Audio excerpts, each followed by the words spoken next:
this is not the man God creates in the book of Genesis. But now, thousands of years after the Bible was written, science has confirmed the essence of its story.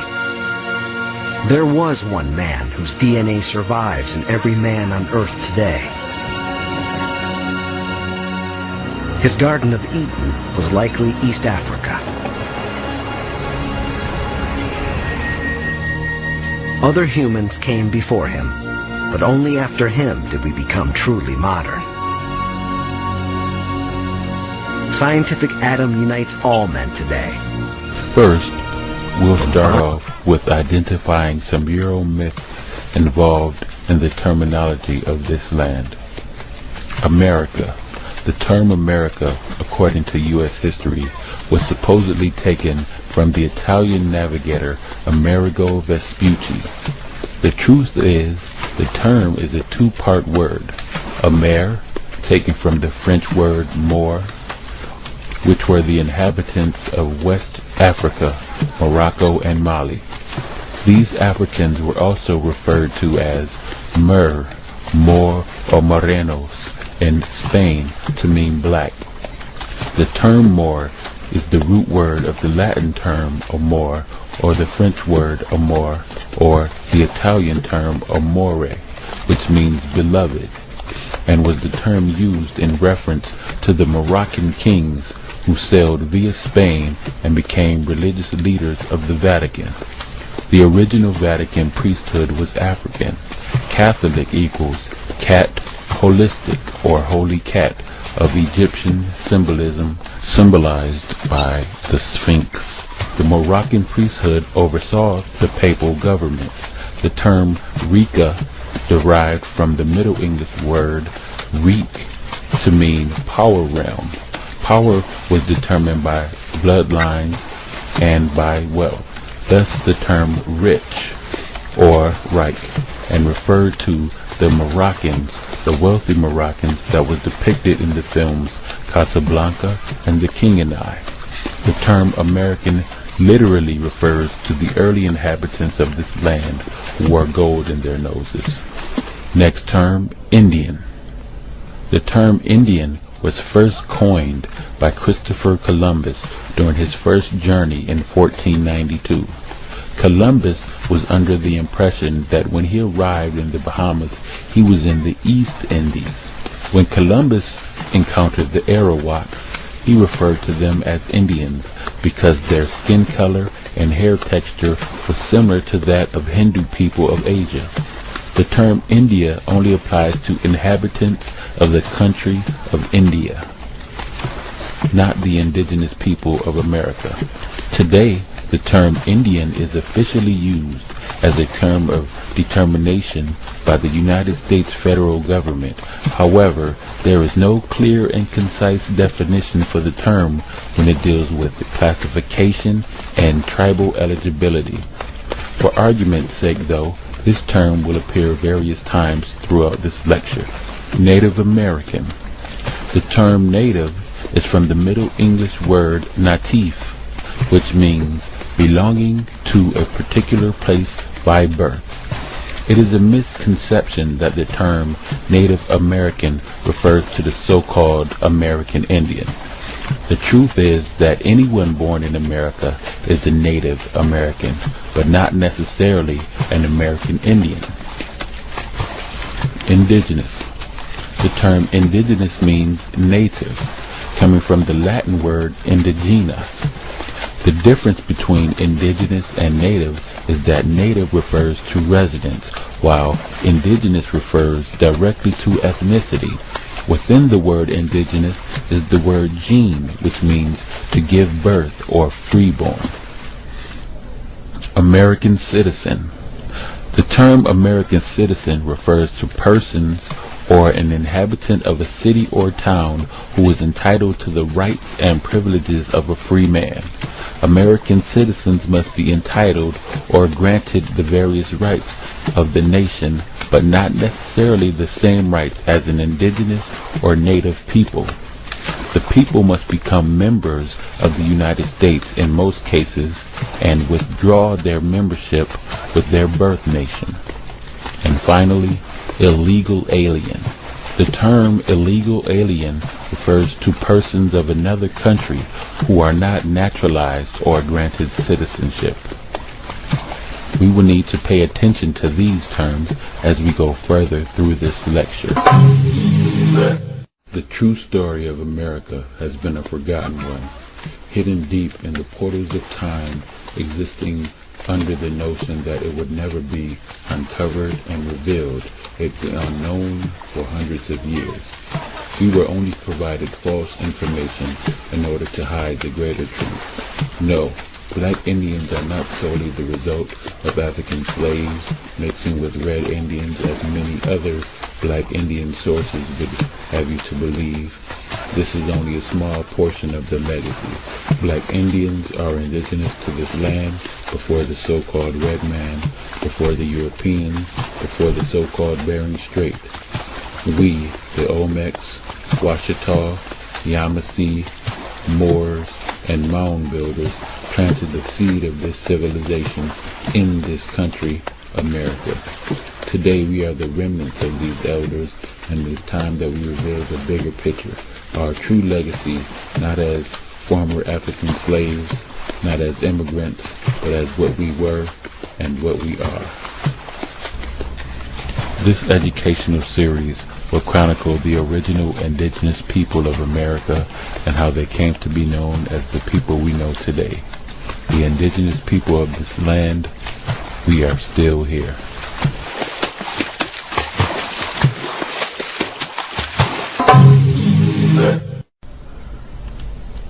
Now, without further ado, we will delve directly into the indigenous peoples of this land. The indigenous. When the enormous monoliths were uncovered from Mexico, the sculptured images that were carved to form 24-ton heads from a single mass of basalt rock had been discovered. No one suspected this mysterious part of a civilization that only seemed to have vanished. At the cultural paradox of this civilization, La Venta, 18 miles from the Gulf of Mexico, 4 colossal heads were unearthed. The monoliths had been carbon dated. The results of the carbon-14 tests of the stone heads found in Mexico caused a startling uproar amongst archaeological circles. Various additional testing was performed. However, the earliest date that the carbon testing came up with regarding the stone images was the year 291 BC. As more diggings were performed in Middle America, larger heads were discovered. 24 tons was the average sum of the weight. The new discoveries were even more mysterious, for the colossal heads continued to turn up even earlier dates. 4 heads in all were excavated at the city of La Venta alone, with the largest head standing 9 feet tall. Ancient Middle American civilizations, or Mesoamerica antiquity, is divided into 3 epochs: Archaic, before Christ; Classic, during the first 1,000 years AD; and Post-Classic, from 1000 AD to Spanish conquest. The monolith of La Venta was dated and placed in the Archaic period, which proved the existence of a civilization in Mesoamerica thousands of years before organized monotheistic religions. Perhaps more staggering than the result of the carbon dating of these stone figures is the apparent construction and proportions of the monoliths. According to archaeological circles, the statues were constructed from one massive chunk of basalt block mined from stone quarries 80 miles away and transported to the center of La Venta with a sum weight of 20 to 40 tons each. It seems these stones were rolled over vast tracts of land or transported down a river on wooden rafts, however, presenting somewhat of an illogical and even incomprehensible method of material transportation. The monoliths proved to be only elementary in cultural archaeology. At present, between 25 and 40 Archaic period Mesoamerican sites have been discovered. The majority of these finds have occurred in the states of Veracruz, which totals 246 recorded pieces with over 180 sculptures, altars, and stone heads. The revelation of this hidden civilization reconstructed the indigenous history that has now been extended to reveal a hidden past.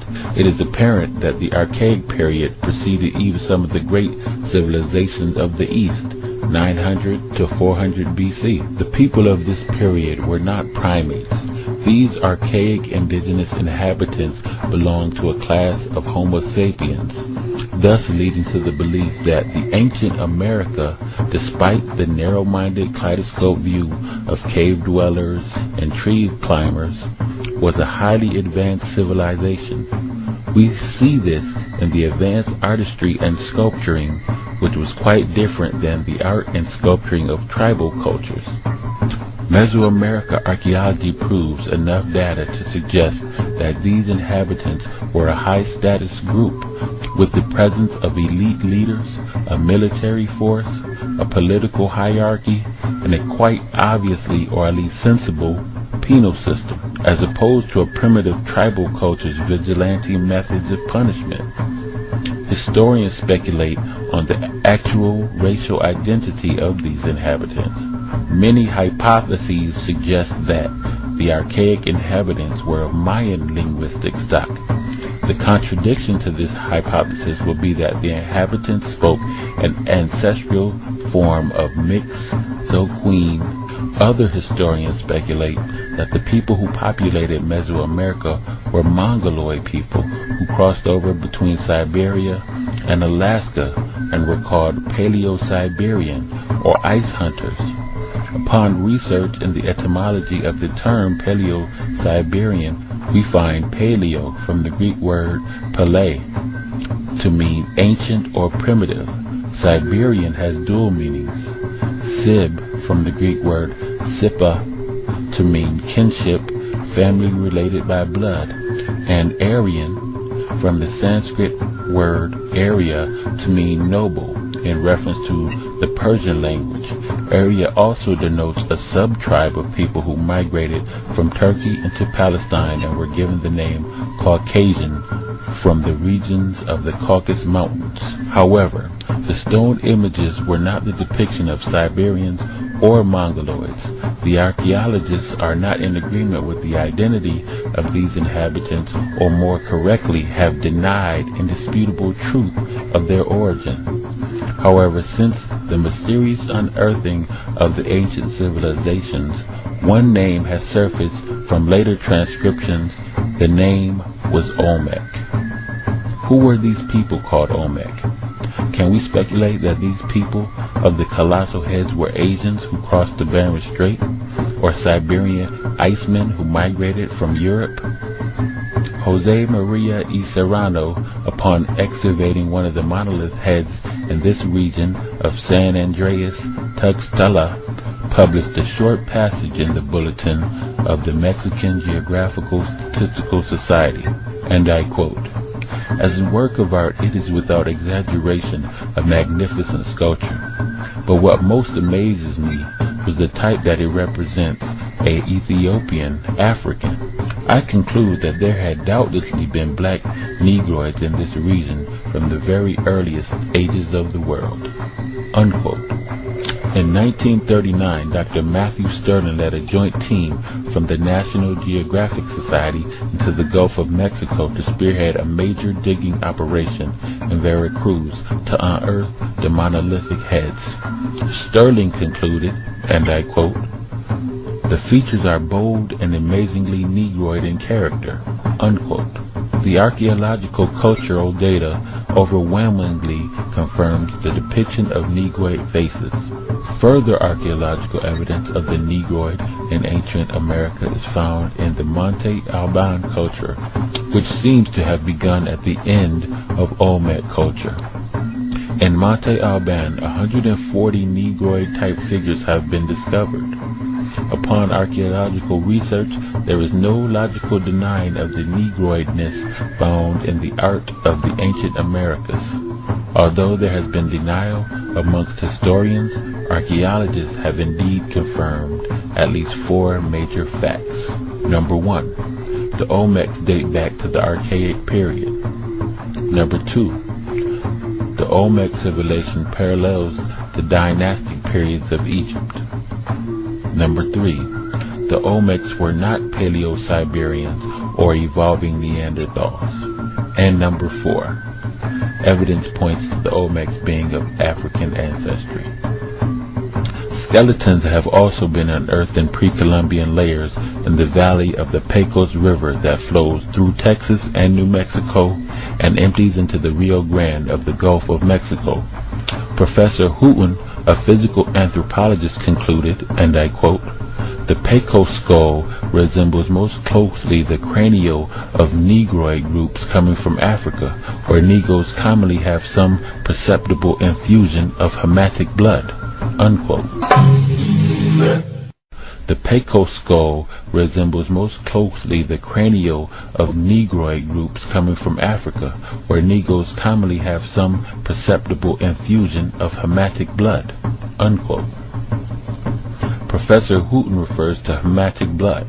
Hamitic blood is the blood of the Negroid, since the Ham, Shemites, were the dark seed which were forbidden to interbreed with the Canaanites.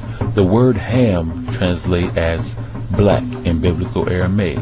Finds like these, in addition to the Negroid-style heads, forces us to consider the parallel between ancient America and Africa. However, historians dismiss these similarities as mere coincidence.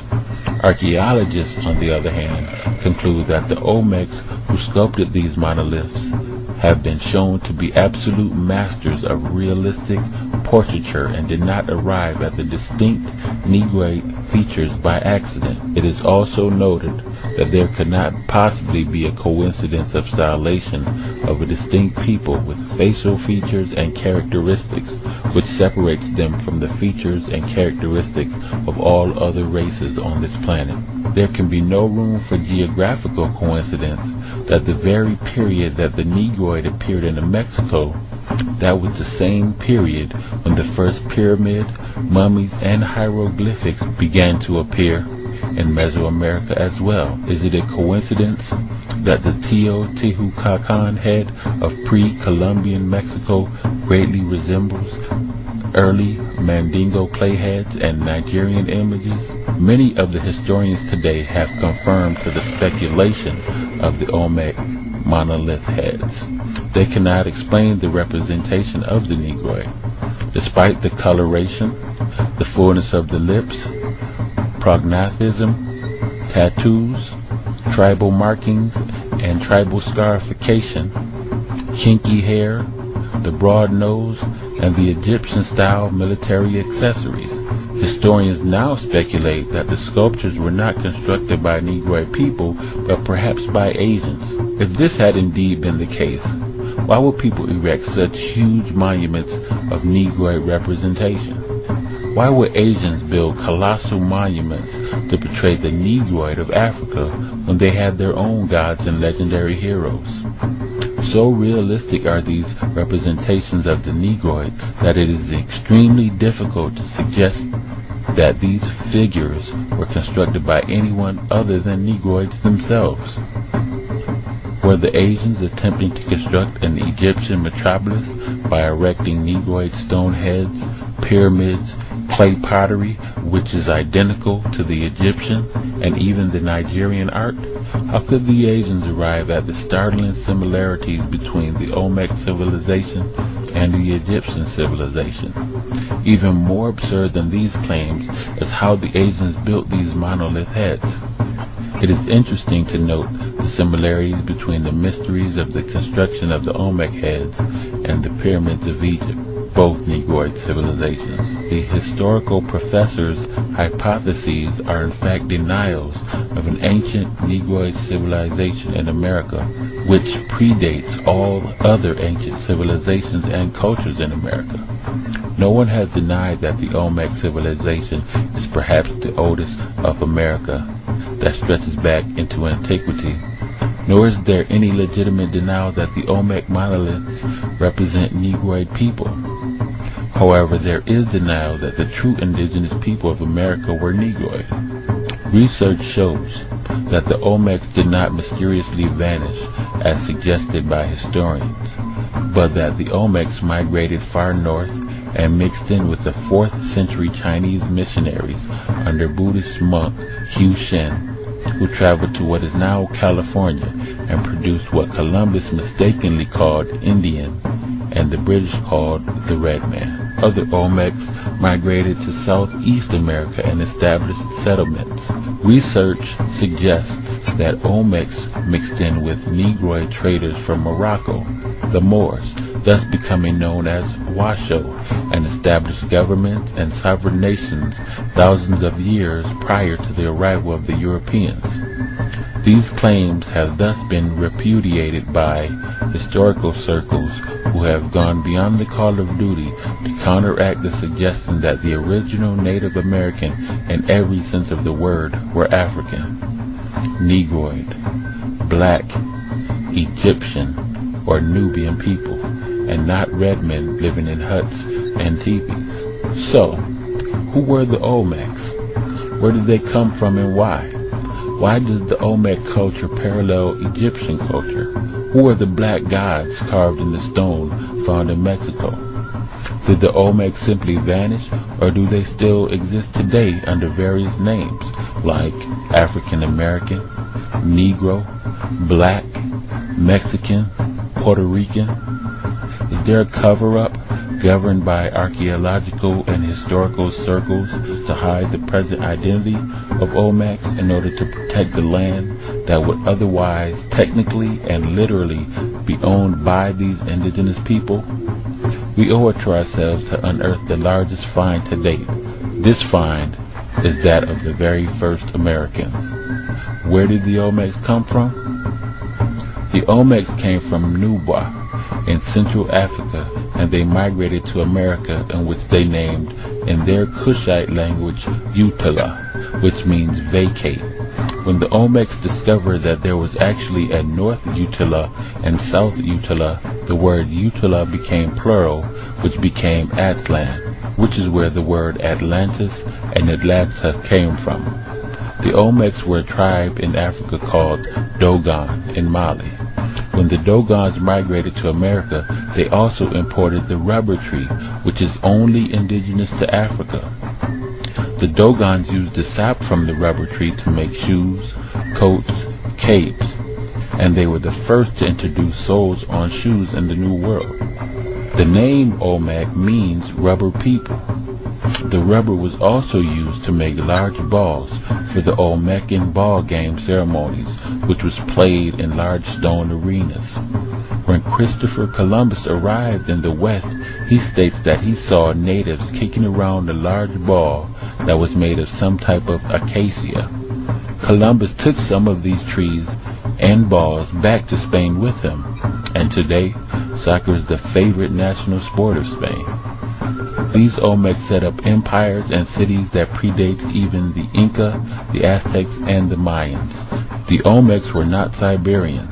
The Olmecs were dark-skinned, big-lipped, wide-nosed Africans, just as they are portrayed in the stone monoliths. The step pyramids of Egyptians closely resembles the step pyramids found in the Americas. The double crown of Lower Egypt and Upper Egypt with the bird and the serpent is also found in Olmecan culture, with Upper and Lower Egypt being Northern and Southern America. The Mexicans have 4 calendars.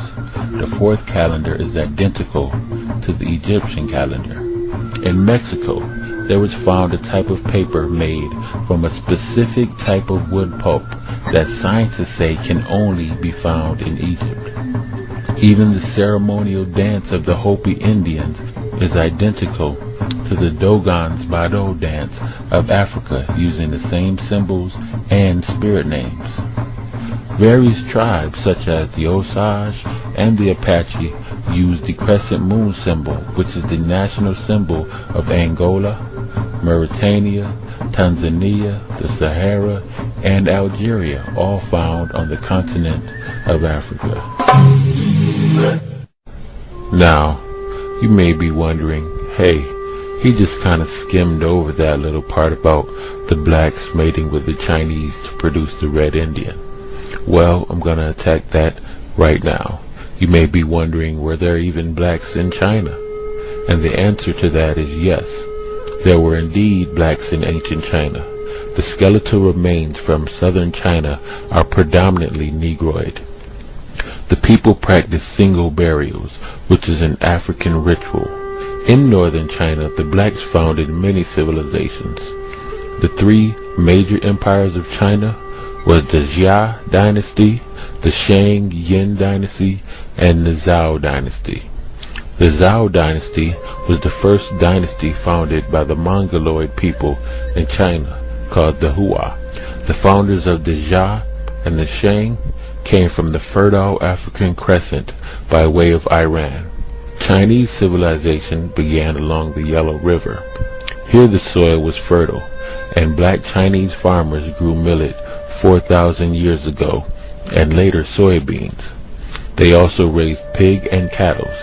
By 3500 BC, the blacks in China were raising silkworms and making silk.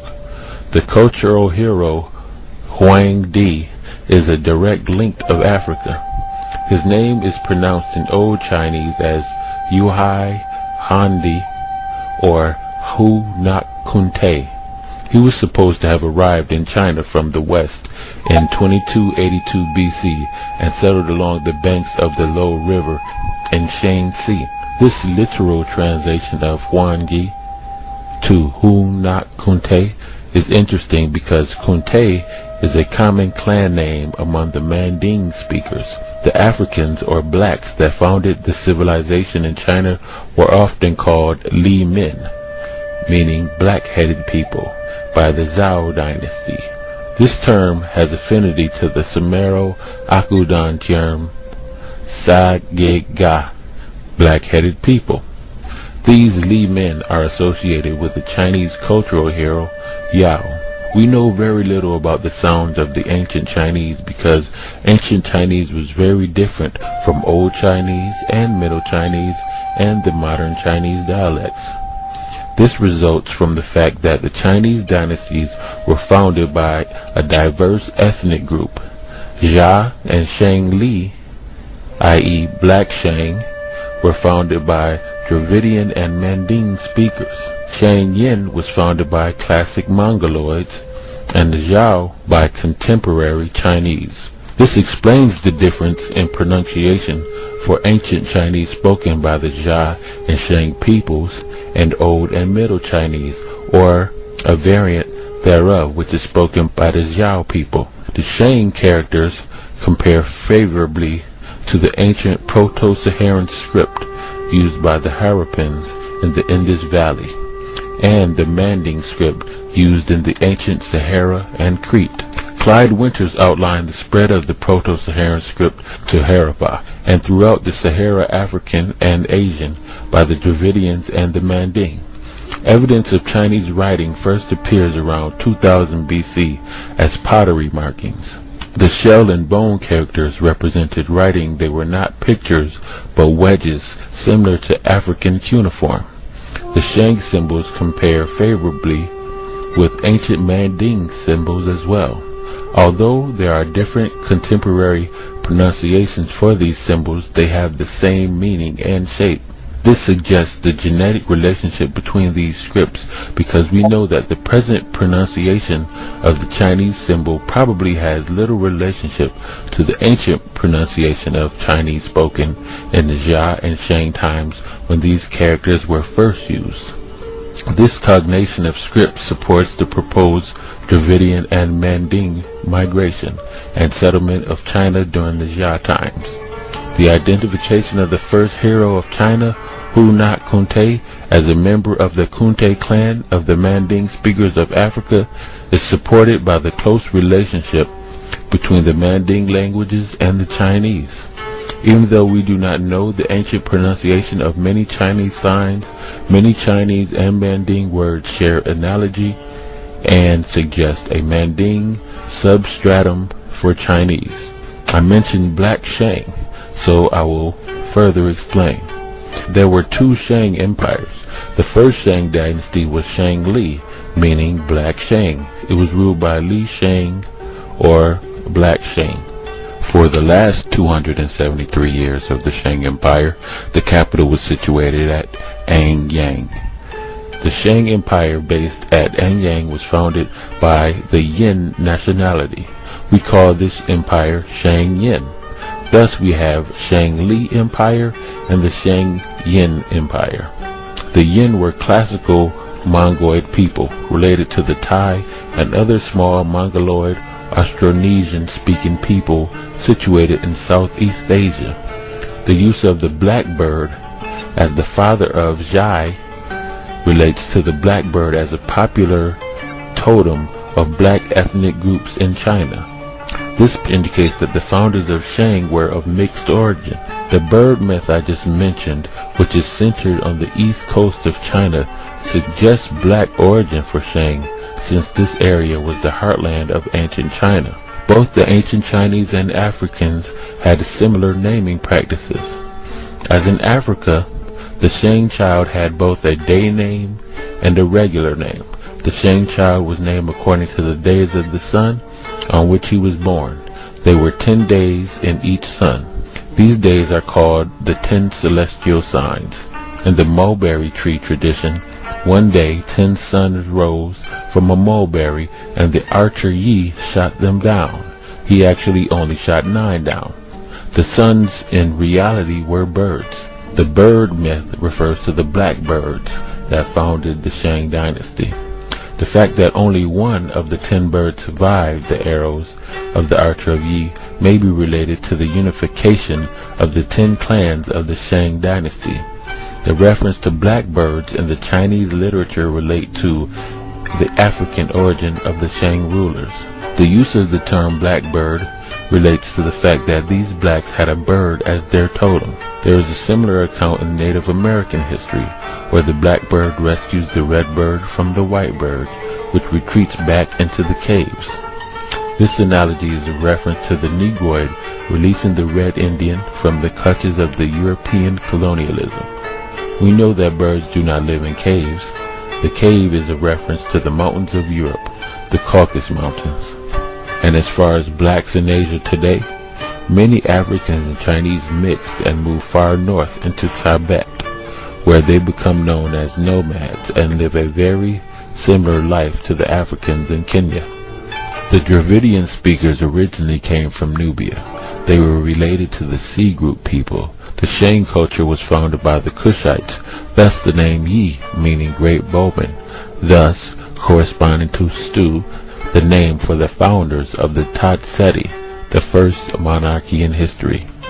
The Yi seem to have lived in both North and South China. Fu Su Nin in Yi His Tunga Shao makes it clear that the Shang culture bearer remained allied to the rest of the Yi people who lived in southern China.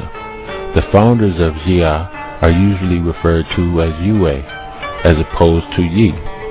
It would appear that most of Yi were Dravidian speakers, while Yue were Manding speakers. The first Shang king of Zhuan Wang, meaning black king.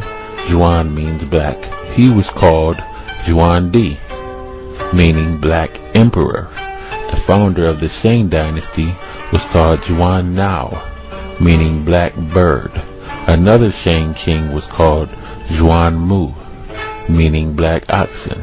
And the list goes on and on and on and on. Previously I mentioned that the Olmecs and the Chinese combined to produce the Red Indian, and I will delve deeper into that right now. In the 4th century, a Chinese missionary under the Shang dynasty named Ho Xian, or Hu Xian, came to America in search of his people, who were the East Yi, meaning the black Chinese. When the Chinese arrived, they encountered the Olmecs, who had already been living on the land. The Chinese considered the black Olmecs as the descendants of the black Chinese, Yi people. Hushan's people settled and mixed in with the Olmecs and produced the Aboriginal. The Olmecs gave the lower kingdom to the Aborigines. The Aborigines called the land Mujan, which is a combination of the Olmecan Ashuric Aramaic word Mu, which means one, and the Chinese word Zhan, named after Hushan. Did you know that there was a province in China today called Zhan, and that this is the site of one of the only Chinese pyramids? Muzhan became Mijan and eventually became Mekjan, or Mexico. The Aborigines called themselves Mexicans, and they remixed with the Olmecs, which resulted in a sub-tribe called the Hopi. The Hopi clan was taught the religion of the Dogon and given the secret of the stars. Several hundred years later, the Hindu East Indians arrived in Mexico, and they bred with the Mexicans and produced Mongoloid tribe types like the Inuit and Eskimo, who migrated far north into Canada and Alaska. Out of the Mexican also came the Aztec, Inca, Toltec, Mixtec, and the Mayans, which were the 5 barbarian nations. The Mayans rejected their Olmec ancestry and gravitated towards their Chinese ancestry. The Mayans began practicing human sacrifices and cannibalism. The Mayans were banished by the original Olmecs and were told to leave or be destroyed. The Mayan relocated and sailed east to Asia and mixed in the Mongols of Southeast Asia and became known as Angkor. Today, the Angkors no longer go by that ancient name. Their modern-day name is Cambodian. Yes, the Cambodians are really the Native Americans that were banished. This is why the ruins in ancient Cambodia are identical to the ruins of the Mayan Empire. History claims that the Mayan civilization just vanished. The word Mayan means illusions because it seems as if they disappeared overnight. The Mayans didn't just disappear. An entire ethnic group just simply vanished overnight. They simply packed up and moved to the other side of the planet. And you might be wondering, am I saying that the Red Indian is an Aborigine? Well, the Red Indian is a result of mixing between Olmecs and Chinese. This is why you have some Native Americans with dark skin and Negroid features, and some with light skin and Mongoloid features. Olmecs were indigenous Americans. Chinese were immigrants. Mexicans are Aborigines, who were the combination of Olmecs and Chinese. The East Indians that came here were also immigrants. As for the tribes of North America, the tribes of North America were a result of Olmec and Mexicans. However, some of the Mexicans continued to mix with the Chinese and produced yellow tribes like Pueblo and Manso or Mansu. The yellow tribes mixed in with each other and produced tribes like the Chinook, Tutuni, Kalupaya, Chumash, Oinut, and others. Tribes broke off from each other and produced even more tribes that settled in California. The darker-skinned tribes were the tribes that managed to contain much of the Olmec blood, like the Arapaho, Arikara, the Blackfoot, Cheyenne, Crow, Apache, Mandan, the Pawnee, and the Shoshone. In the 15th century, all of this changed. The Europeans arrived for the first time, the Spaniards, French, British, Italians, and Portuguese. The Europeans mixed in with all of the tribes, black, red, and yellow, and they produced even more stocks. Today you will find white Native American tribes. The tribes that did not wish to mix with the Europeans were destroyed. The Incans were destroyed by the Spanish, who stole their culture and are now calling themselves Hispanic, which is a term that was popularized and some say even coined by Ronald Reagan. As far as the darker tribes or the black tribes, the Olmecs migrated into two directions. One group of the Olmecs migrated into the eastern islands near the Bermuda Triangle and settled in the islands of Jamaica, Haiti, the Bahamas, Trinidad, and Barbados. The Olmecs set up colonies on these islands and became known as the Arawaks. These were the people Christopher Columbus encountered. The Spanish and the British mixed in with the Arawaks.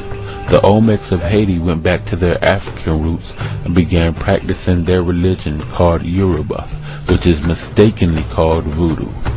The Arawaks mixed in with the Portuguese and produced a tribe of half Negroid, half Latin called Taino. The Taino were invaded by another tribe called the Caribs, who were sadistic cannibalists. The Caribs migrated to an island known as the Caribbean. The other group of Olmecs traveled north and settled in Southeast America and became known as the Washoe, which means raccoon people. These people settled into areas of Alabama, Mississippi, Louisiana, and Georgia. The Washoe mixed with the Malian Moors of Africa who also came over. The result of this mixing was a tribe of pure-blooded black Native Americans called Yamasee or Yamasee. The Yamasee resided in Georgia and were the mother tribe of all dark southeastern and eastern tribes. Yamasee is a direct descendant of the Olmecs through the Washita Moors. The Washita is a derivative of the term Wichita, who are known as Kit-Kittish, which means raccoon eyes, which refer to the black Native Americans because of their faces. Thus the term coons was used to identify a black person. The Yamasee lived in Georgia on the Ocmulgee River near Macon, Georgia, and where the early Yamasee mounds were discovered. Today, Macon is also the home of the Harriet Tubman African American Museum. The Yamasee is the mother tribe of the Creeks, the Seminoles, the Apaches, the Choctaw, the Chickasaw, the Catawbas, and the Cherokee. In the 1700s, the British, French, and Spaniards mixed into these tribes. In 1715, the Yamasee rose in rebellion against the English and allied with the Spaniards.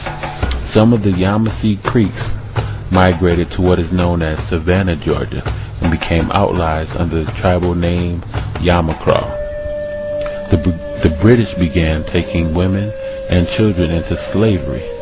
The native black American men mixed in with runaway African slaves. A war broke out between the Yamasee and the British in 1715, the Yamasee Uprising. Throughout the 1700s, many tribes were slaughtered. The remnants of these tribes band together to create an alliance. The newly formed tribes of Yamasee, Coosa, Cowan, Congaree were known as the Catawbas. The Catawbas spoke a dialect of ancient Kushite language, which was bits and pieces of the original Olmec African language. The Catawbas lived in South Carolina and were enemies of the Shawnee and the Iroquois, who were tribes that had mixed with the French and became almost full-blooded European. Some of the Catawbas joined the Alabama Creeks and mixed in with the Spaniards, losing much of their African traits. After the Yamasee Uprising, Native American power collapsed in Georgia and Alabama. Many of the Yamasee escaped to Florida, where they joined runaway African slaves to form what later would be called Runaways or Seminoles. Other tribes which came from this union were the Oconee and the Hittite. The Oconee relocated from the Oconee River and moved westward to the Chattahoochee, where they mixed with the Lower Creeks, which resided in the areas of Pensacola and Tallahassee, Florida. All of these tribes were originally black tribes of the Yamasee. And as far as the Yamasee mixing with the African slaves, the Yamasee and African runaways had a few things in common. They were both of the same ethnic background, they were able to blend in with each other, and they both had hatred for the British. Throughout slavery, thousands of African slaves escaped the plantations and sought refuge with the neighboring Native American tribes. The natives had an incredible knowledge of outdoor survival and location. It is often believed that Harriet Tubman herself, who freed slaves via the Underground Railroad, was herself a black Native American because of her knowledge of the paths and the terrain. Many African slaves and Native Americans mixed. Even the red tribes took in African slaves. Some tribes even owned slaves. However, unlike the European, Africans were mostly considered indentured servants and treated as human beings by their Native American owners. Today there are red Seminoles and black Seminoles, red Creeks and black Creeks, red Cherokee and black Cherokee. The Seminoles, they did oppose slavery. The U.S. Army prosecuted the Seminoles because they opposed slavery. The Seminoles realized that the people who were being sold into slavery were a faction of them, distant cousins, relatives in a way. The black Seminoles was the only tribe at the time that opposed slavery. U.S. slaveholders tried to cause tension between red Seminoles and black Seminoles. Thus, a war erupted between the Seminoles and the U.S. slaveholders. Seminoles and African slaves joined together and attacked slave plantations. General Andrew Jackson prepared to wipe out the Seminoles. Jackson gathered Creek tribes along the U.S. soldiers to destroy the Seminoles. This war lasted for decades and extended all throughout Florida. By 1826, wealthy Creeks who had also owned slaves were sent to persuade the Seminoles to join in on the slave trade. When the Seminoles once again refused, Seminoles were kidnapped and sold on the southern slave markets. The U.S. Army was also trying to push the red Seminoles out of Florida onto reserved Indian territory west of the Mississippi. The Army was faced with much opposition, with the resistance of the Seminoles who were guided by the red Seminole chief Osceola. The red Seminoles knew that the whites would not follow after them for their fear of alligators and snakes.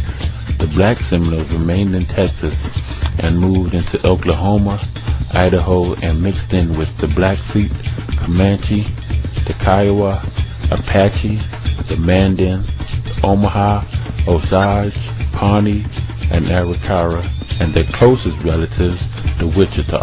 You know, people wonder if the actual Blackfoot Indians got their name because they were black Americans. And, you know, that's not necessarily so. The Blackfoot Indians got their name because they would stain their moccasins with burnt ashes. The Blackfoot tribe was at one time Saskatchewan Native Americans who relocated to the Montana in search for buffalo. The Blackfoot or Blackfeet consists of three divisions: the Siksika, the Kainai, and the Piegan. The entire group is known as Blood and are descendants of the Wichita Yamasee Moors. If you look closely at many Native American tribes, you can still see their African traits. You may wonder, are there any black tribes left? There is a woman named Verdiachi Washita Turner Gaston L. Bay, and she is the legal heir by blood to the Mason Rouge land grants that were willed to her by her great-great-grandfather Henry Turner. Verdiachi's land is the District of Louisiana, which is named after her great-great-great-grandfather's friend, Louis Bogeny, who sold the land to Joseph de Maison Rouge in 1795. Joseph had a daughter named Anne, in which the land went to her. Annie named the land Louisiana after Louis and Annie. In 1848, the U.S. government took the Turners to court to take the District of Louisiana.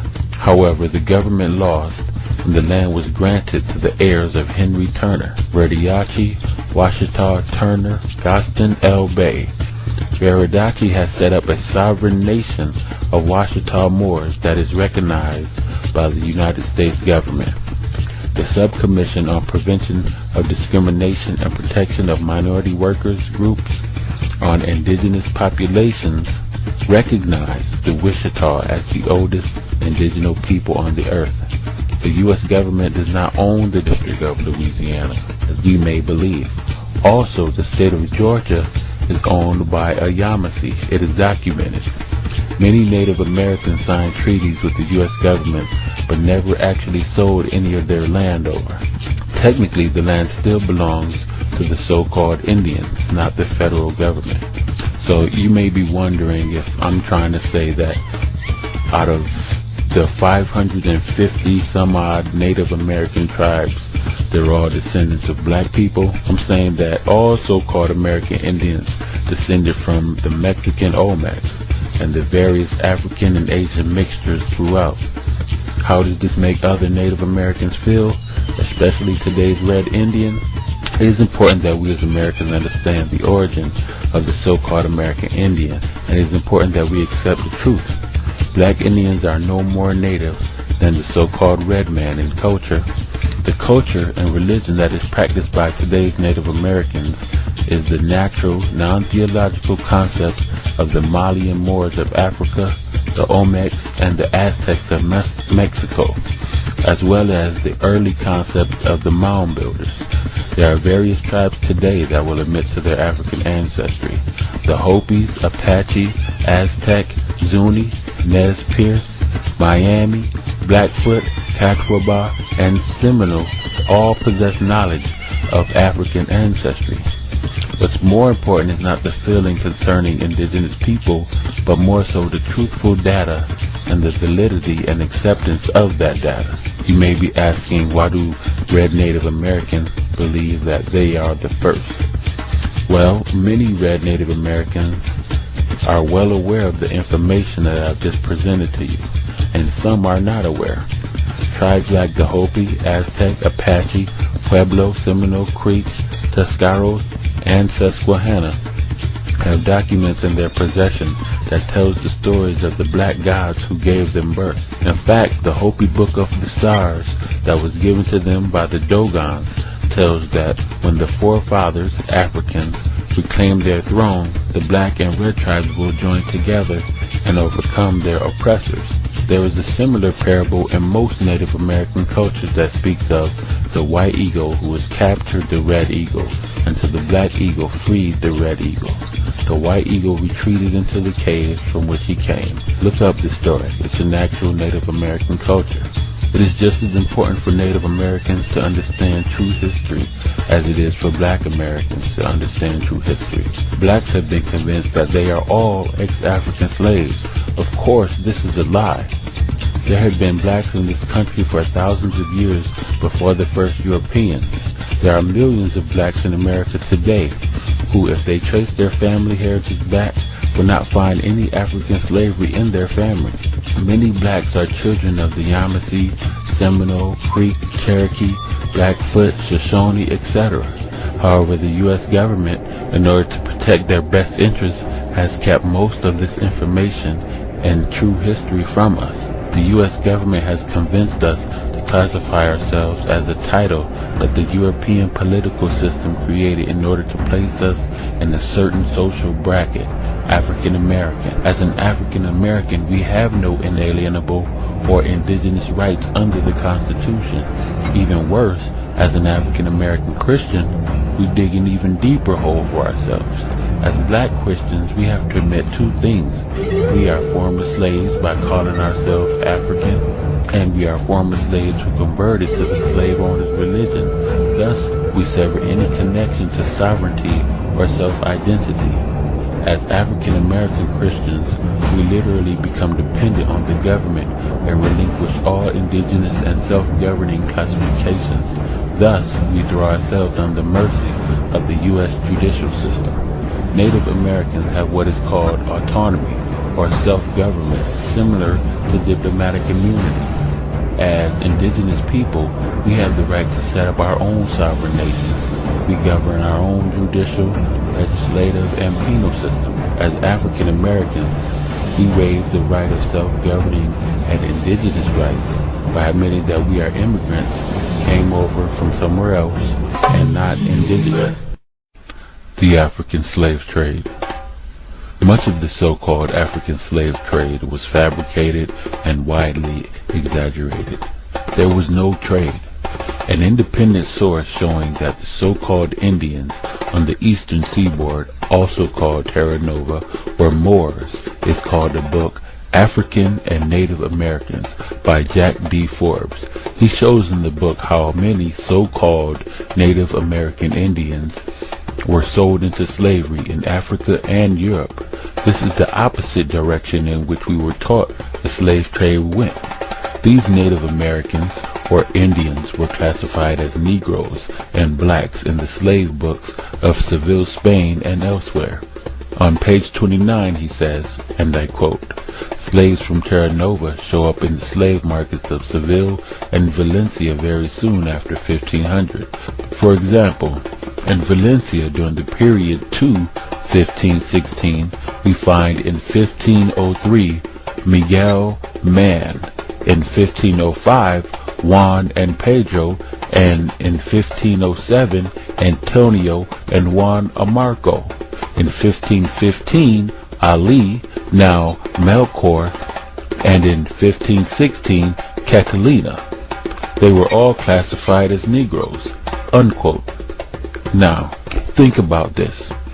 If we were first brought to North America around 1619, or even as early as 1555 for that matter, then how were they taking slaves from Newfoundland to Europe, all before 1520?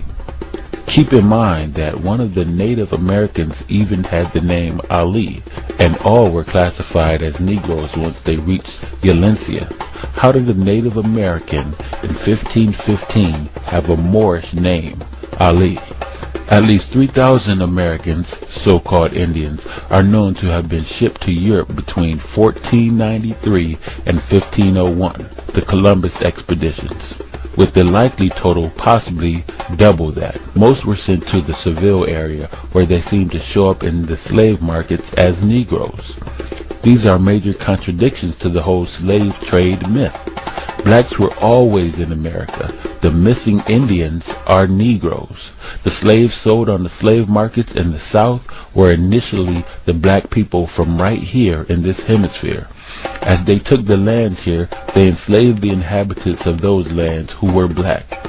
The tens of millions of Americans, so-called Indians, who disappeared after 1492 did not all die in the Holocaust inflicted within America. Many thousand were sent to Europe and Africa as slaves. The whole slave trade myth is that the whole story was given to us in reverse.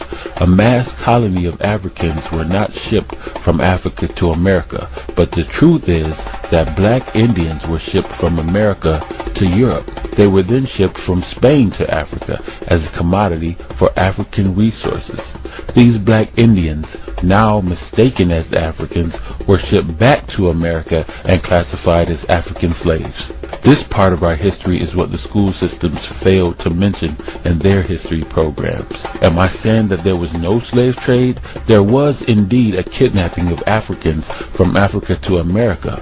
However, it was the result of the mass shipment and slaughter of the Moors in America at the hands of the Columbus expeditions. Columbus's first journey in 1492 was a mission to capture gold, but he was sidetracked by the presence of the black Moors. Columbus sent the word back to the monarchs of Spain that there were what he referred to in his logs as the people of the Queen of Sheba. Columbus kidnapped Arawak Indians along with gold nuggets, exotic birds, and grain. Queen Isabella provided Columbus with 17 ships, 1,500 men, cannons, crossbows, guns, and attack dogs for the second voyage. Columbus's new mission was to conquer the West. When Columbus returned to the West, Haiti, and South America in 1493, he not only took raw materials and resources, but he abducted women. After a short time, the Arawaks resisted Columbus, and on March 25, 1495, Columbus slaughtered thousands of Arawak native men, women, and babies. Columbus also rounded up 1,500 Arawaks and shipped them to Spain. Columbus became the first man known in history to send the first slaves across the Atlantic. Other nations rushed to emulate Columbus. In 1501, the Portuguese began to depopulate the Bituque Indians to Cape Verde as slaves. The black Indian slavery destroyed the Indian nations of Natchez, the Yamasee, and the Pequots. Because of this, the first African slave raid took place in 1505 and was spearheaded by Columbus's son. When the Moors, the Indians, of America began dying and committing suicide, the labor was replaced with slaves from the Sahara in West Africa. Also, the gold and silver that Columbus extracted from America fueled a 400% inflation that eroded the economies of the non-European nations and helped Europe to develop a global market system. Africa suffered a great economical blow.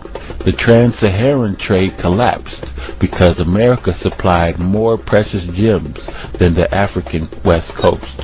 African traders now only had one commodity that Europe wanted: slaves. African sultans thus sold their own black people into slavery to whites. It is safe to say that Columbus is solely responsible for slavery of the Moors, from west to east and from east to west. This is the bottom of an African slave ship. These were called big bottoms, as they were constructed to hold hundreds of Africans packed like sardines. These trips from Africa to America took up to 3 to 4 months from east to west. According to history, these hundreds of Africans urinated and defecated on themselves during the journey. Now come on, 4 months of constant urination and defecation? These slaves would have literally drowned. Does this story really make sense? The Dogons were already on American land because they simply sailed over by way of the worldwide wind and currents. The first Africans to set foot on American soil were in fact the Dogons of Mali, who used such currents as the Canary and the North Equilateral Current that recycles from West Africa to America and into the upper Atlantic Ocean. This was before the invention of sails. The Guinea current flows eastward along the Guinea coast, with frequent cycles out to the sea, where it joins the South Equatorial. The second group of Africans to land in America were under the leadership of Abu Bakari in 1311, and had mixed in with the Olmecs and became known as the Washoe.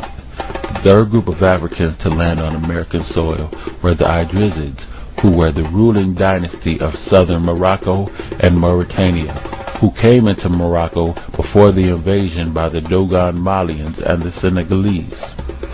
This group of Moors arrived in 1727 with Mensa Khan Musa, who was searching for his ancestors of Abu Bakari. And indeed, the Washoes were Moors. Let's go back a little bit more and explore this topic about the Moors. I previously stated that the Olmecs were of Mali, and that does make them Moors. Absolutely, the Olmecs were indeed Malian Moors.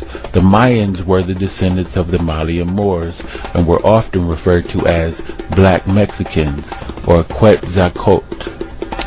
There are ancient Mexican wall paintings that depict these Negroid kings as rulers and are unmistakably African.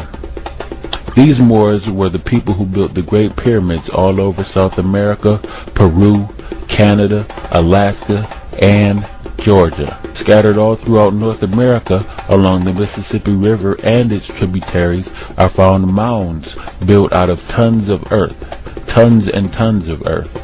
The people who built them were called the mound builders, and they were the descendants of the Malian Moors, the Olmecs. These Moors eventually migrated to North America from Mexico and became known as the Washita, the Yamasee, and the Ben Ismael tribe.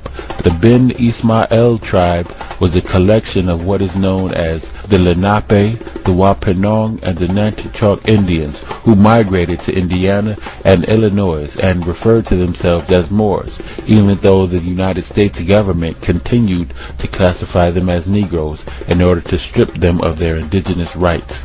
It is often not talked about, but the Moors had enslaved the Europeans before they enslaved blacks. Their women were sold like commodities into the harems and as concubines of wealthy Moors. This is the reason why the Moorish noble were for the most part bleached out and became as tawny Moors, Turks and Arabs, which are no more than fixed mulatto races. This is also the reason for the Moors in the coats of arms of the noble European families, this so-called black nobility of Europe. The European nations paid tribute to the Moors well into the 18th century. In the book, The United States and Barbary Powers, the English, French, Dutch, Danes, and Swedes, and may I say all nations, are tributary to them.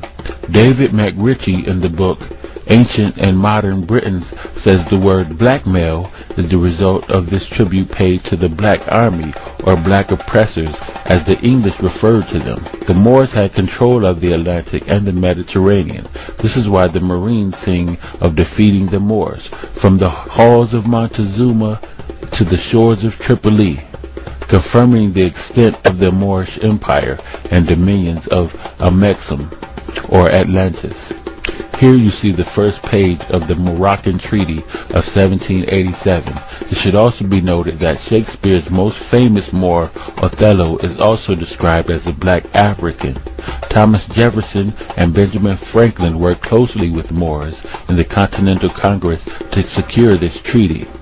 In the Bevins collection, there are over 200 letters to the Bey of Morocco from the Continental Congress. There were many Moors in the Continental Congress working with the European Masons originally taught by the Moors to form Novus Ordo Seclorum, the new secular order of the ages, e pluribus unum, out of many peoples, nations, one. The Moroccan Treaty is very powerful because, according to the Constitution, treaties are the law of the land. This treaty specifically deals with Moors.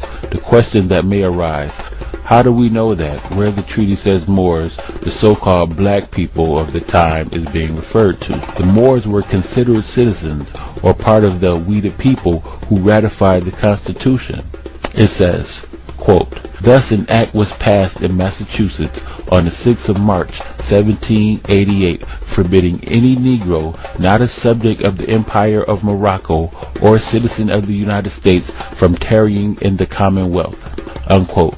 For this would show that those who referred to as Negroes were actually Moors, and that they were on the same footing or status as citizens. Those who remembered that they were Moors used the Moroccan Treaty of 1787 to secure the rights on the same footing as the state citizens without otherwise being obligated members of their social equality.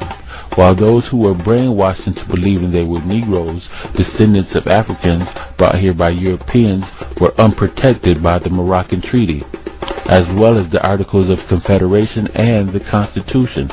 This document says, and I quote, "A petition was presented to the House from free sundry Moors, subjects of the Emperor of Morocco, and residents in this state, praying that in case they should commit any fault amendable to be brought to justice, that they as subjects to a prince here in North America, in alliance with the United States of America, via the Moroccan Treaty of 1787, may be tried under the same laws as the citizens of this state would be liable to be tried, and not under the Negro Act, which was received and read."